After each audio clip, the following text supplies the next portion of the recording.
Et l'immatriculation 2328 6S03. Oui, c'est bon. C'est bon, mais la plaque, la qualité n'y est pas.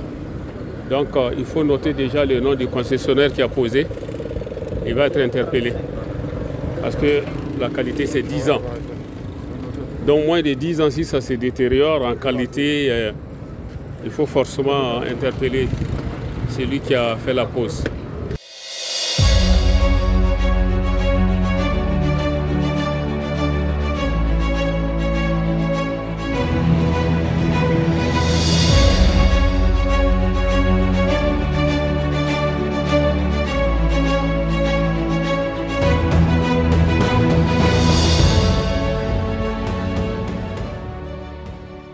Alors, nous sommes là pour un contrôle réglementaire.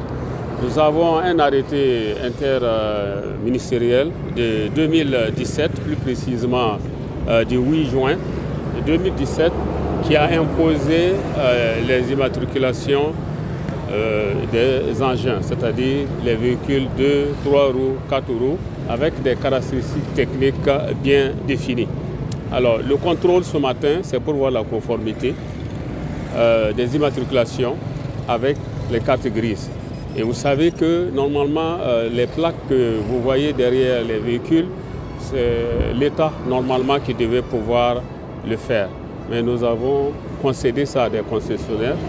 Au départ, ils ont été sélectionnés sous forme d'appel d'offres au nombre de 20.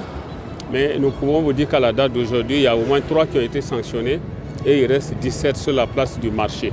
C'est de nous assurer que les caractéristiques techniques qui sont contenues dans cet arrêté, alors, sont respectées, d'abord par ceux qui les fabriquent, et aussi, comme j'ai dit, si les cartes grises sont conformes, en tout cas aux plaques qui ont été posées.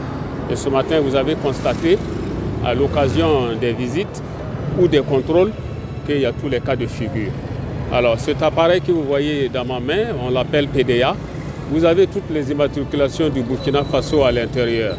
Donc dès que vous flashez, parce qu'il y a le code QR qui est sur la plaque, ou alors que vous prenez le numéro d'immatriculation et vous saisissez, si c'est bon, le nom de la personne apparaît et ça va être conforme avec la carte grise. Ensuite, nous regardons la plaque, comment elle a été posée, sa conformité, ses caractéristiques, les dimensions. Vous voyez dans la circulation, les plaques jaunes, il y en a qui ont blanchi. Alors que la garantie avec les concessionnaires, c'est 10 ans. En principe, dès qu'on vous pose une plaque jaune, au bout de 10 ans, vous avez l'assurance qu'il n'y a pas de problème, ça ne doit pas se blanchir.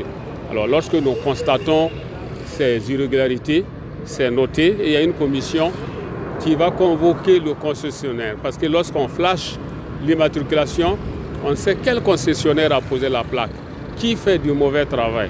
On l'interpelle et normalement, il doit pouvoir faire la réparation.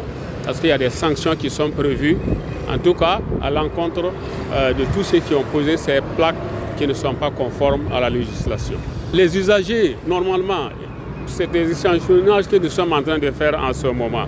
L'usager, lui, n'a aucun problème. Si la plaque a blanchi, s'il vient à nous, comme on sait qui a fait la pose, on doit pouvoir faire le remplacement de sa plaque. Alors, là où il peut avoir des problèmes, c'est quand il a fabriqué lui-même sa plaque. Parce qu'il arrive des cas où vous comme moi, vous ne pouvez pas savoir à l'œil nu si c'est une plaque normale ou pas, parce qu'ils sont rentrés dans un autre laboratoire, faire leur fabrication et ils circulent. Et c'est quand il y a ces contrôles de ce genre qu'on se rend compte qu'il n'est pas dans notre base de données. Ben, il va nous dire évidemment où il a pu faire cette plaque-là sans ne pas passer par la DGTTM.